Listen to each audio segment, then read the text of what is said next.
having you here tonight, and we will see you out on the campaign trail. Have a great evening. Thank you for joining us, everyone. Good night. Buenas noches.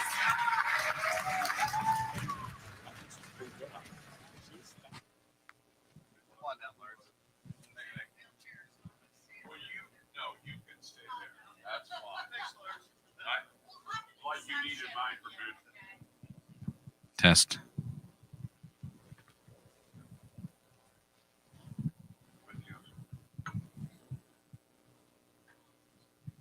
Hello. That one works. I can talk louder than this mic anyway. You gotta be on. Oh, that's right. You need another bass. No, it should be good. Oh, I Mess with it. Okay. Now it's. We're here. I'll wait till she's ready to go. Then Test. There we go. This is my boss right here, Jim Ferretti. interim. You ready to go, Whitney? Yeah. All right. Are we? You want to get closer to the center? Yeah, I guess so. I'm used to being on the right, so. All right. So once again, my name is Jim. I'm sorry. I just didn't want to walk behind you. Once again, my name is Jim Ferretti. I'm the news director at KXL. So thank you very much for all of you coming out and talking or watching this tonight. It was a spirited debate. Like I said earlier, it was like a bunch of kindergartners for some time. I got to ask you this before I let you go. Sure. Vivek, how we? Vivek. Okay. You Vivek. put A. Yeah, and we asked him that because I asked one of my producers, is Vivek? I said, ask him. And so he said, it's actually Vivek, but he's clearly used to being called by various pronunciations. So I've had, obviously, in the news as a journalist, I have no opinion. I don't care anything right now. But I used to do it that way. It was no fun. Too. My question to you, and I've said this actually to others, he reminds me a lot of Barack Obama, not his policies, but the way he's come on the scene. He has come out of nowhere. He's good, talking a good game. And then as I was sitting down here, listening to him talk, I said, oh my goodness. The cadence. No, it's Harold Hill, man.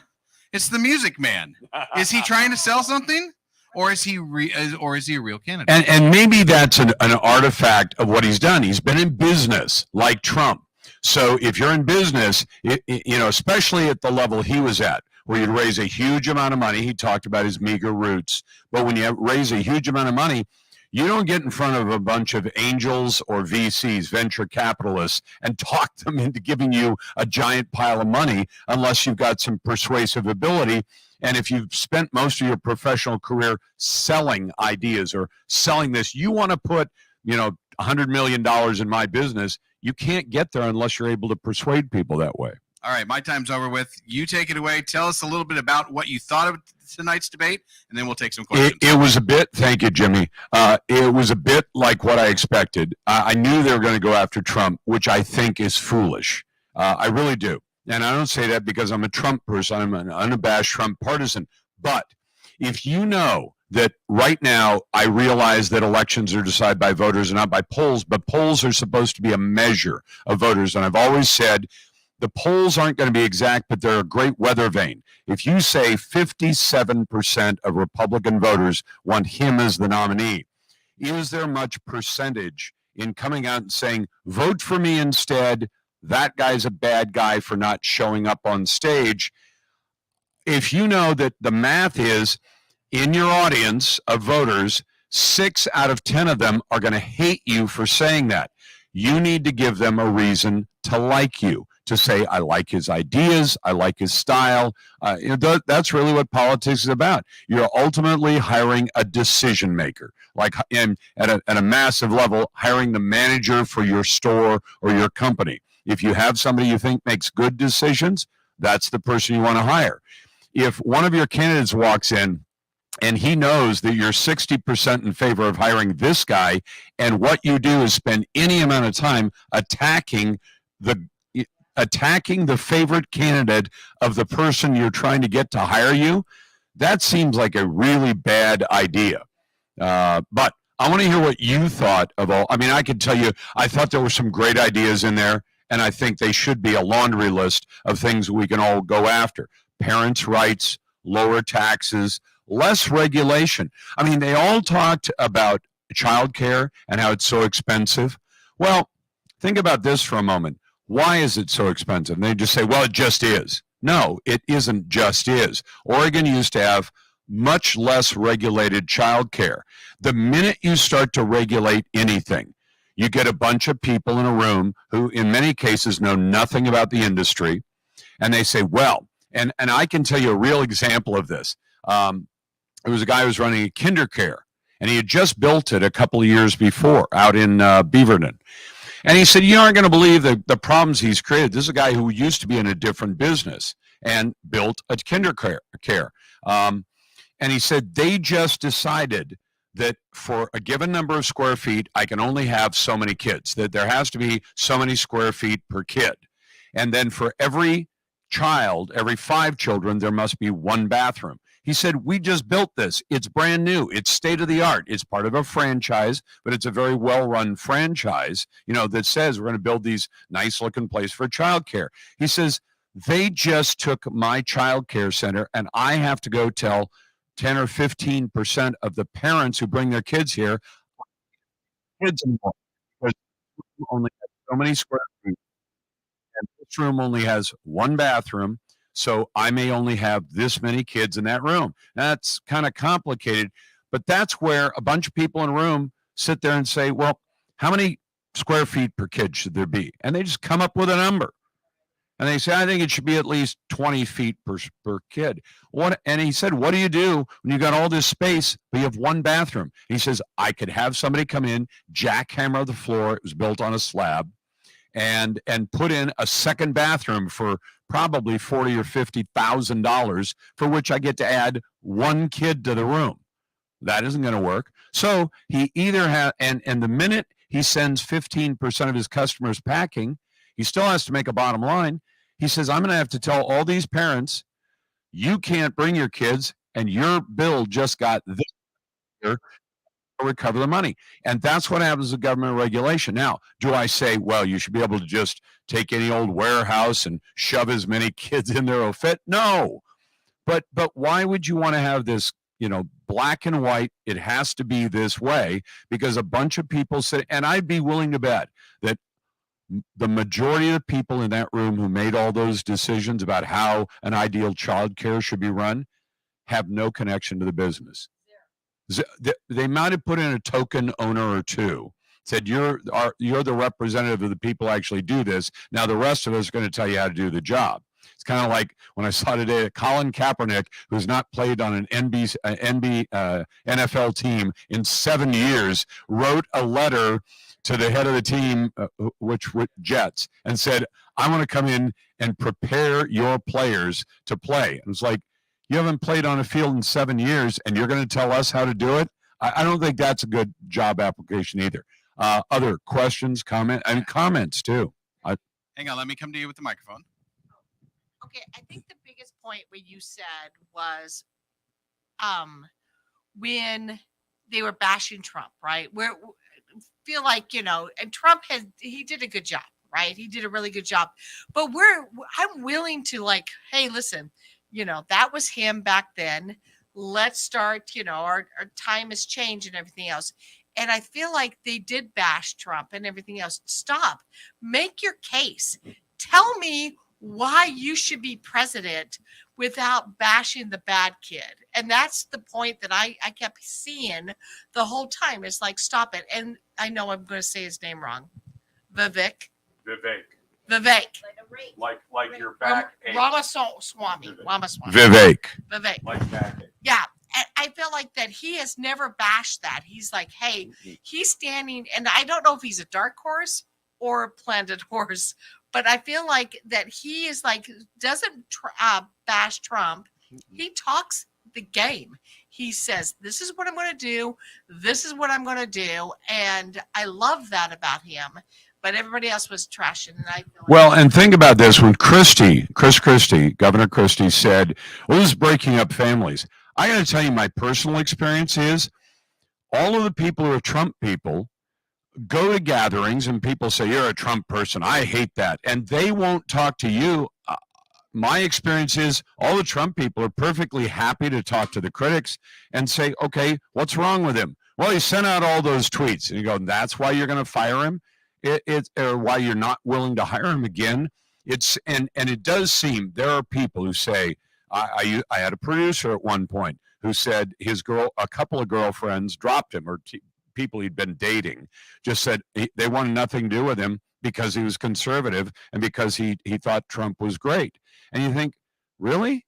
You're that small? I mean, you ever seen Mary Madeline and James Carville? I mean, two more different political people you can't find.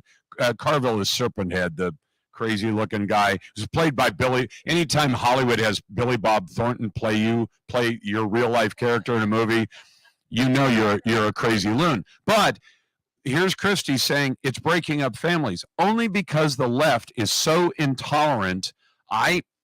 Most of the conservatives I know just laugh. If they got somebody who's yelling at them about they don't like this, or you only want to lower taxes, or things like that, they just laugh at it. They say, okay, tell me why it's a good idea to tax our way to prosperity. Other comments, questions? Since we're on Trump,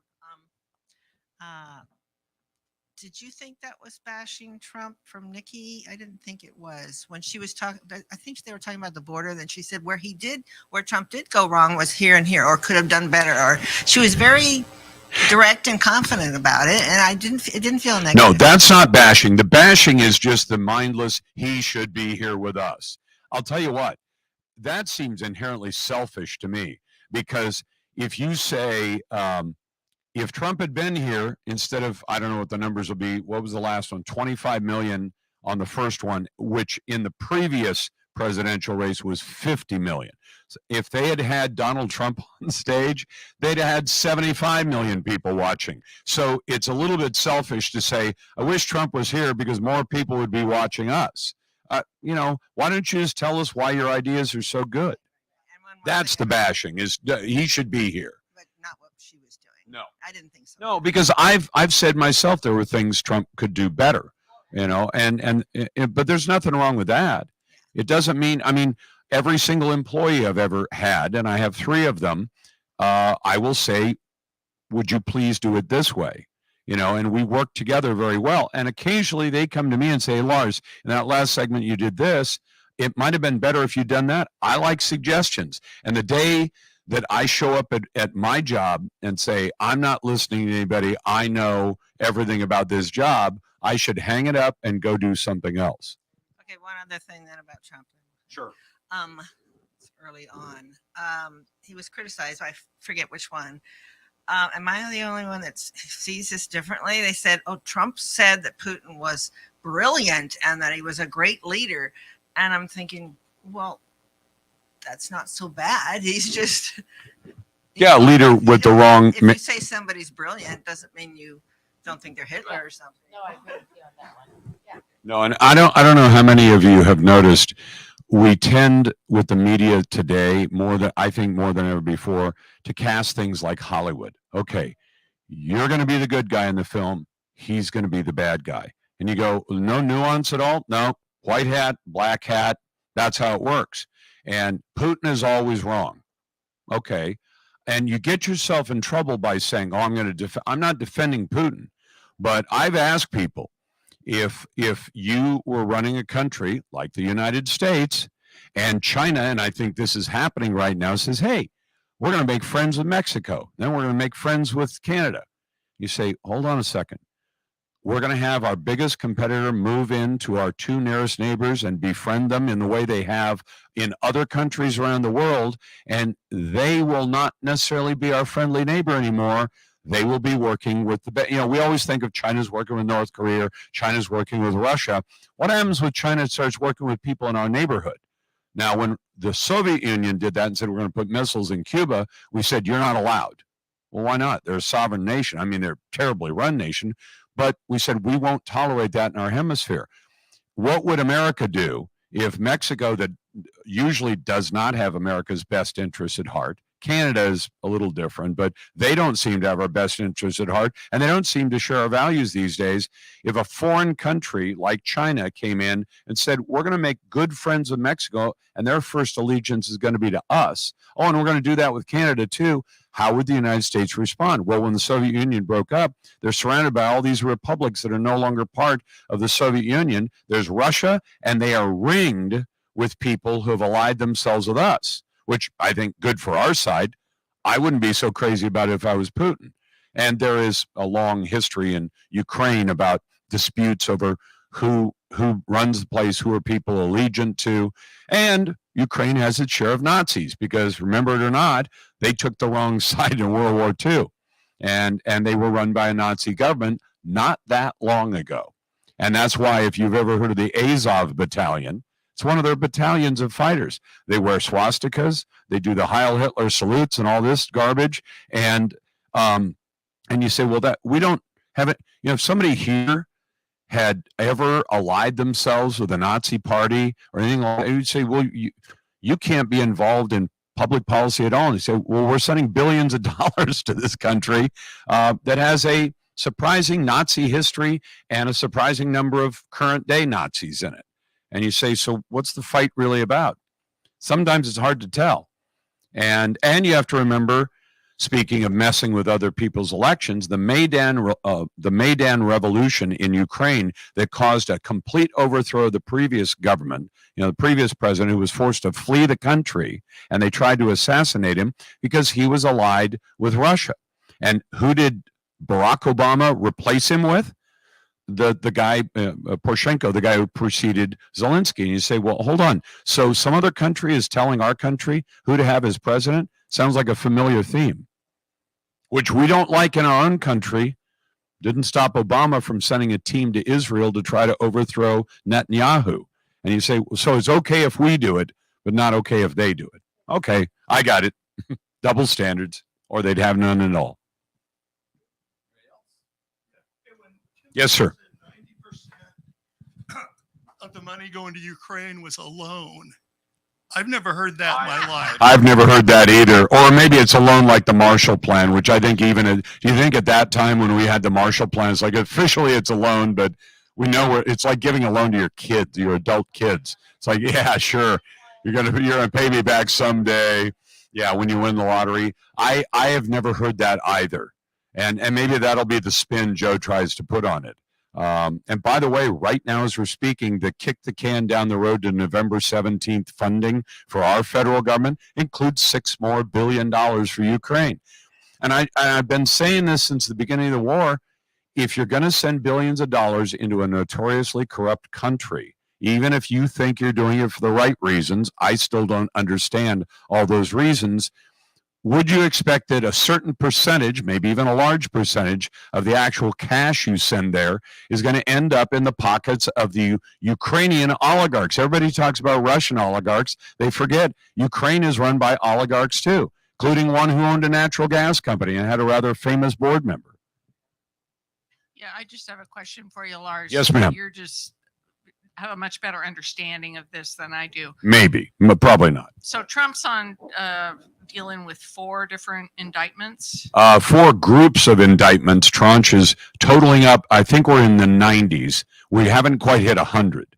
And when he gets to 100, he wins the lottery. Listening to Fox News, which obviously has a bias, what I've heard is that the reason that they're bringing all these indictments is to keep him tied up in court and not be able to devote as much time maybe as he would like during the election process. I think that's a valid theory. I think what they'd really like to do is get something on him where they can knock him out of competition legally. And that's why some people have been suggesting that the 14th Amendment is going to actually legally prohibit him from running, which I don't think is a good legal theory. There are like 3 lawyers in America who believe it, and everybody else says it's bunk. But tie him up in court, yeah. Burn down his money as fast as they can, because Trump can let his lawyers handle 90%, 99% of all this. It's not like he has to do the legal research or sit in court every day or anything like that. But does it occupy your time? Yeah. And your attention? Yeah. And anybody who's ever been the subject of legal actions, it weighs on you. I think even though Trump's very good at handling it, that I think it would weigh on him as well. They're literally saying, I'd like to send him to prison for 500 years. I'm not exaggerating, 500 years. And you say, would that weigh on anybody having the sword of Damocles hanging over you? Now, if he is sent to prison, even for 5 years, Yes. then would that stop him from running? No. And let me tell you the most famous example of that. And it involves a famous socialist / Democrat. And it was just over, I think it was 1920. There was a guy named Eugene Debs who's famous in the labor movement. And he ran from prison. Now, he didn't win, but he ran from prison. There's nothing legally, because remember, the Constitution has 3 requirements to be a presidential candidate or to serve as president. And convicted felon is not one of the exclusions. And so he could be a convicted felon. I mean, Eugene Debs was sitting in prison when he ran, and he was a Democrat. So the minute they bring that up, when your friends bring that up, just say, what about Eugene Debs? Well, who's he? Famous socialist Democrat, ran from prison. Oh, well,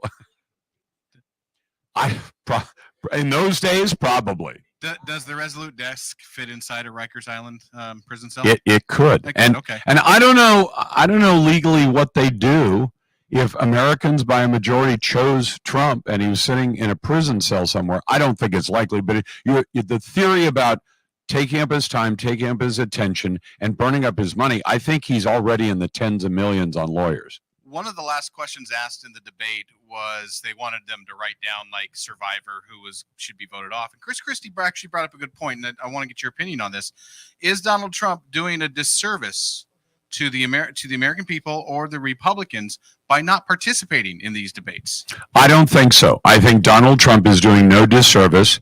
He's looked at what's going on. He knows these issues are going to be discussed, and he doesn't need to be at that debate. The American voters, and that's really the ultimate test, have made their choice at this point.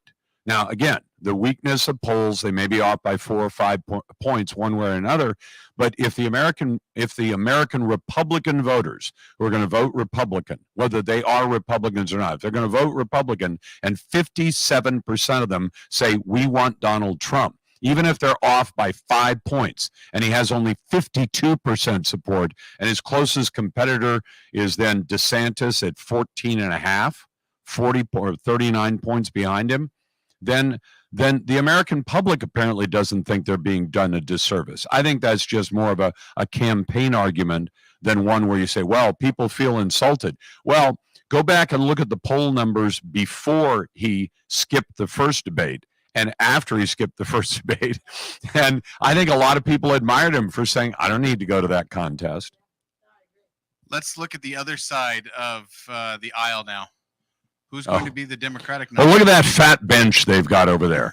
Let's see. They've got Joe, who doesn't know where he is most of the time. They've got cackling Kamala, who is just, she's either dumb as a bag of hammers. I don't know what's wrong with her because she says the craziest stuff, can't really communicate an idea.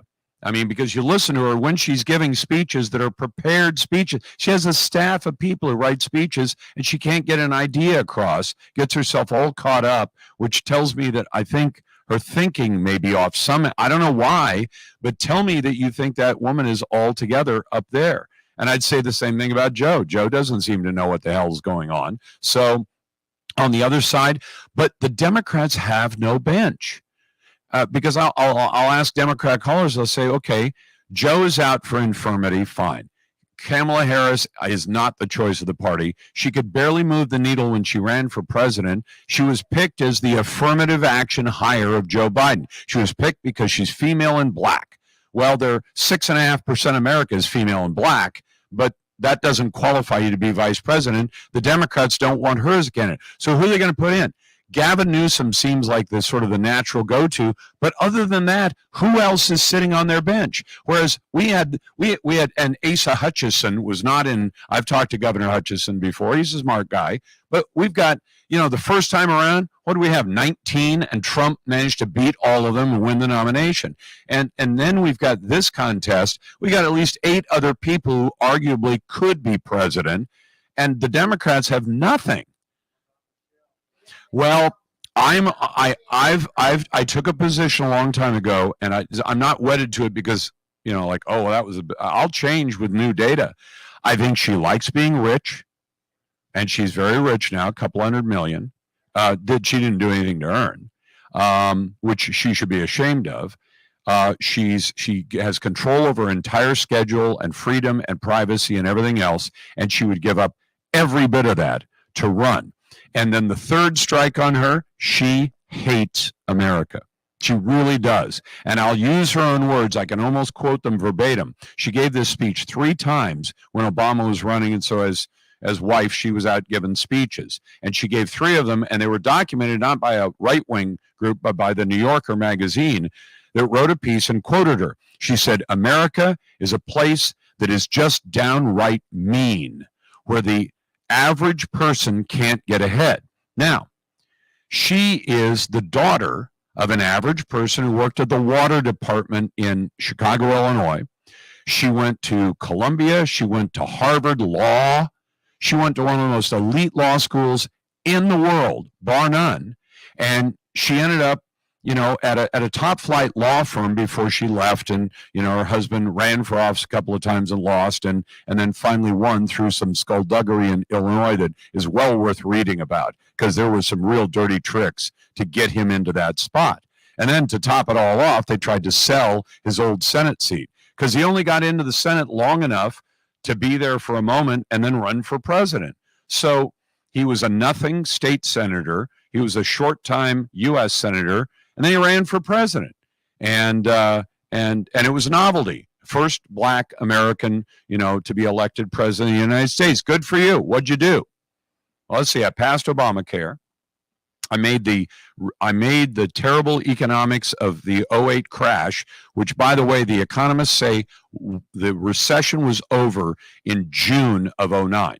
He took office in January of 2009. So 5 months went by, about 150 days, not time for anything he did in office to actually have an effect. And the economists said the recession's over. But you can drag out a recession, which he did. We had lackluster growth for most of the next 8 years. And then Trump comes in and just absolutely, the economy takes off like a rocket. Every demographic group has great employment. We've got really good times. The pandemic hits, which a lot of us think was engineered. I don't think it was engineered by political forces here, although that's a possibility.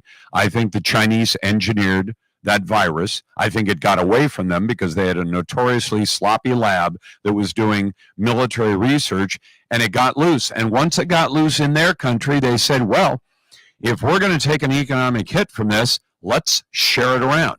Because the Chinese government, which knew about it a lot earlier than they ever admitted, they could have said, we're stopping all international flights, in or out. They didn't.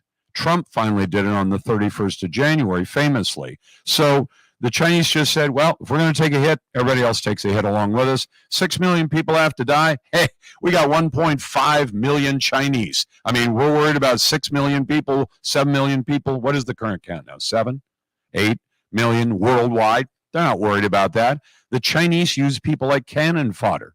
Do you think they really give a damn? I mean, if we did something that killed a tenth that, 600,000 people, the nation would probably be in mourning for the next decade. The Chinese, cost of doing business. Move on.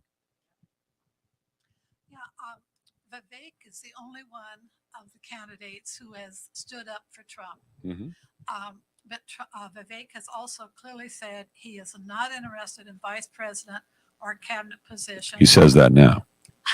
So if Trump becomes the candidate, who do you suspect might become his vice president? You know what? I honestly have no clue. And I hate to admit that, but I'm just going to tell you, if I thought, I've got some brilliant insight, I don't. I wish I did. I could think of a number of possibilities. I could also think of Trump picking somebody very unconventional, or I could imagine him, not Chris Christie, but Vivek, sure. And if you think about it, I don't think about political matchups the way the Democrats do, because they'd be saying, bright young person of color, immigrant, okay, he checks all the boxes. But if you look at him, has he accomplished things in business? Yes. Were they all successful? No. That's actually some fairly good preparation. If you ever meet somebody who says, every business I've ever started made a lot of money and was hugely successful, you go, I violate in radio. There's a rule that says you haven't really worked in radio until you've been fired at least once. I've never been fired. So Jimmy has, and you do learn things when you get fired or you go bankrupt or whatever. I mean, Tom Peterson had gone bankrupt, what, a dozen times? At least a dozen times. I think you learn things when that happens. It forces you to make some decisions. He's had companies that succeeded, companies that failed. And he's an innovator. So would that be the worst thing in the world to have as a VP? Not at all. It'd be good. Yes, ma'am. You better get your hand up. I'm sitting here. I better let somebody else have time. Tim Scott. Scott, yeah. I had Smart guy. Before. Yeah, about the slavery issue. He said we're talking about immigration, right? And were we talking about naturalization or no? Somebody coming in as a child. 14th Amendment. Yeah, and Jimmy's been bored to death listening to me talk about the 14th Amendment for 25 years. Here's the bottom line is the accepted current practice is if you're an illegal alien and you stumble across the border from south to north, 15 minutes later you birth a baby, it's an American citizen. That is wrong legally. It is and here's why. It's a little complicated, but not too. So you pass this law that says you have a constitutional amendment, the 14th Amendment, and it says anyone born in the United States and subject to the jurisdiction thereof. It's a fancy legal term that is threw in to get some more billable hours. No, it's not. The reason they put it in there is he mentioned the ambassador issue, and that was an issue they had to correct because in theory, let's say China had an ambassador, to the United States. And let's say the Chinese ambassador's wife is pregnant. She's planning to go home, but by the time she actually goes, they say, ma'am, you're too pregnant to get on a plane and fly for 12 hours. So you have your baby here. That baby would be an American citizen. You say, well, hold on. You want to dust up?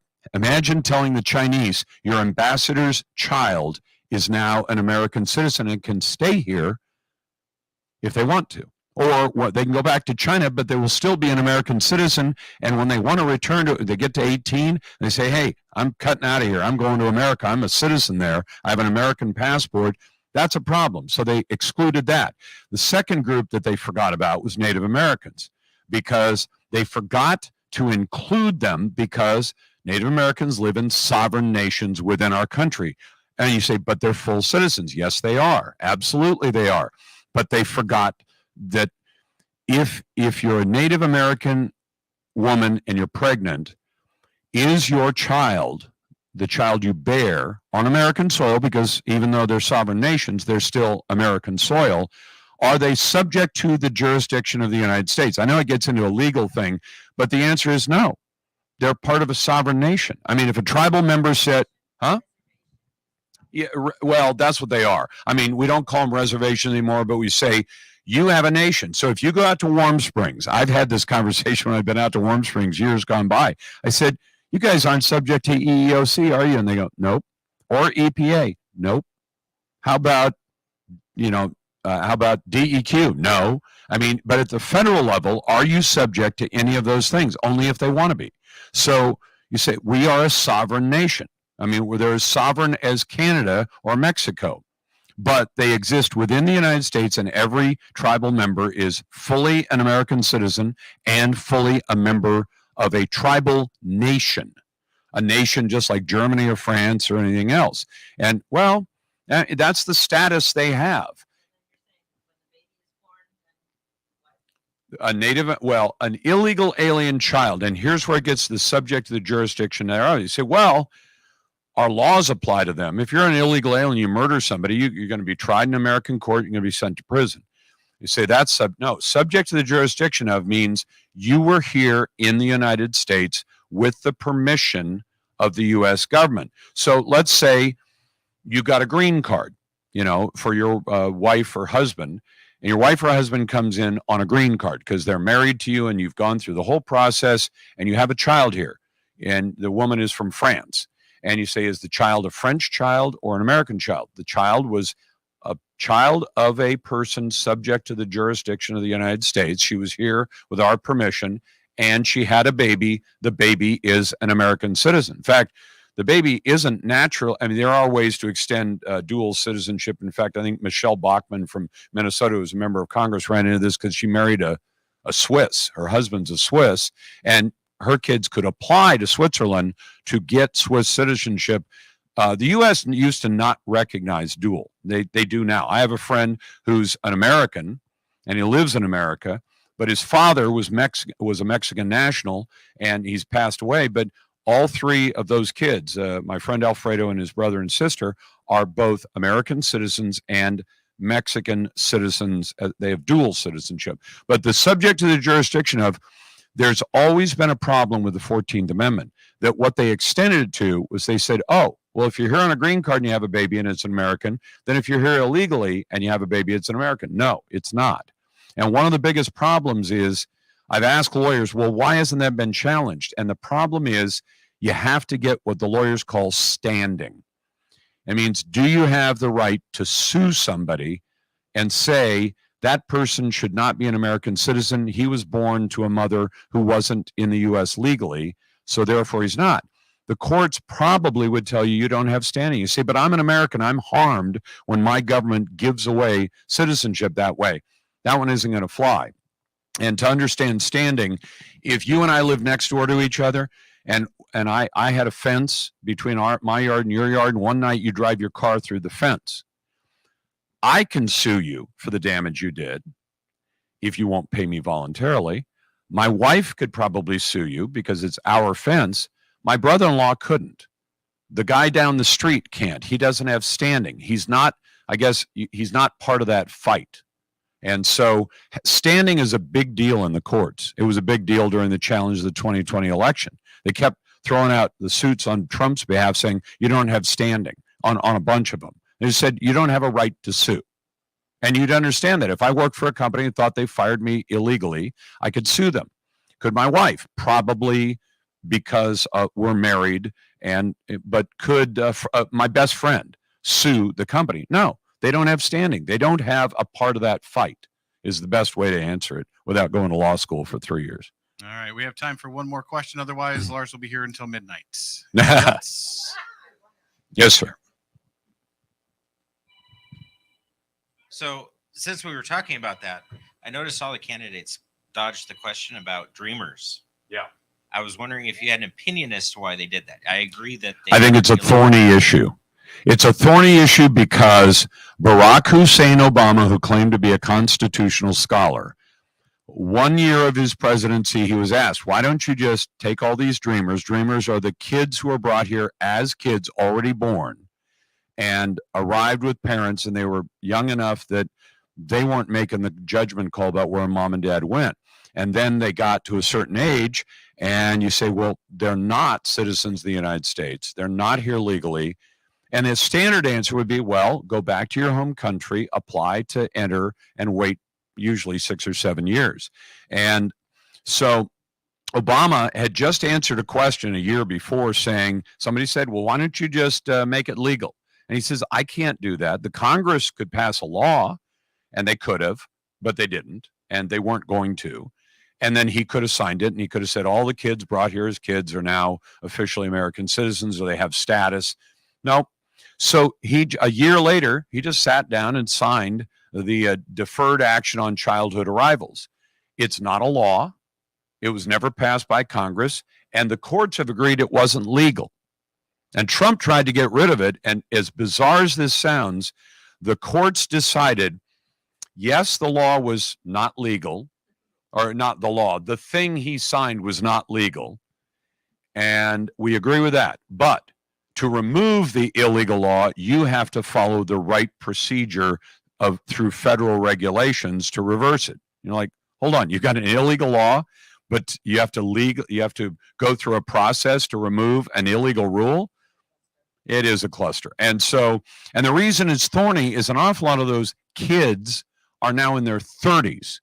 They have wives, they have girlfriends, they have jobs or husbands or whatever. They have kids, they're in school, blah, blah, blah. And you say, well, what do we do with them now? You say, well, the standard answer, they're not here legally. The thing Obama did was not a law, was not adopted legally. You need to pack up your stuff and go back to your home country and be there for a few years and then return to the United States if you choose to legally. That's the answer. And nobody really wants, I mean, in politics, I can tackle it because nobody's going to be able to vote me off the island because I said they should have to go back. And the workarounds that a lot of Republicans try to say, okay, we'll legalize the status of this group, but then no more after that. Well, that's kind of what they did in 86. They gave an amnesty to about 1 million people, and it ended up being more like 20 million people.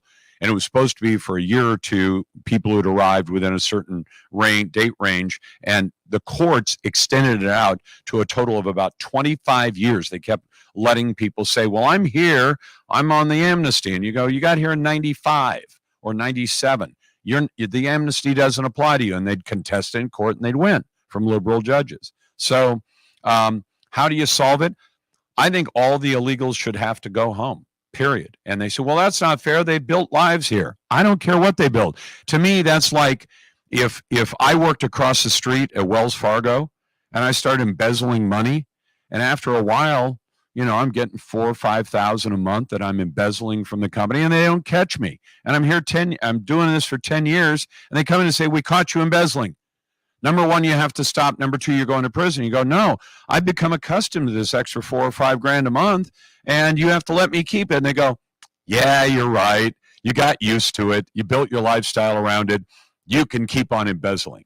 That's stupid. But I think that with the DECA or whatever you want to call it, wasn't it because Obama gave here's your space, right? So now you have to become legal, right? So he never said they had to become citizens, and there is no path to citizenship. No. If you are, and I've talked to immigration lawyers about this a dozen times, if you are in the country illegally, is there a way to go down to the immigration office and get on your knees and pay a bunch of money and legalize your status? The answer is no. The only way to legalize your status is go home. Go back to your home country, apply, and re-enter legally probably in half a dozen years. And so you say, well, that doesn't sound fair. Does it sound fair? I moved into your house and I squatted there and you didn't know it was your vacation home, and finally you discover me living there, but I've lived there long enough. Now you got to let me stay. No, you don't. And giving it away that way says to every other person who did it legally, you were chumps. You should have bought a ticket to Mexico City and then taken the bus up to the border and just walked across and said, I get it free 7 years sooner. Is that fair to all the more than 1 million people per year who enter legally by going through a long, expensive, torturous, invasive process where, especially if it's a marriage, they literally put husband in one room, wife in the other room, and ask you a bunch of really personal questions to determine, is this a sham marriage or is this real? And believe me, Oregon is actually the site of the largest immigration fraud by marriage in American history, the Rajneeshis. They did 400 weddings, and they camouflaged them well. They would have Rajneeshis fly off to Dallas or Houston or Southern California, and they'd get a job, and then they'd meet a girl, except the girl just happened to be another Rajneeshi. And then they would date for a while, and then they got married. And they tried to hide 400 sham marriages, and they got caught. So I just wrote your name down on a piece of paper. You've been voted off the island. Okay. So I'm gonna make sure you're on my right side. Thank you very much for everyone coming out. We really appreciate it. You can hear Lars every day, weekday noon to 4 on KXL. Make sure you listen to Mark Lee, Van Camp, and Robbins as well, 9 to noon. And, of course, the morning news program starts at 5 a.m. And Tim Lance in the afternoon program starts at 4 o'clock. So and make which sure you hours get that. exactly are you on the air? From 5 a.m. until 5 a.m. the next day. Exactly. Thank you very much, everyone. Have a safe trip home.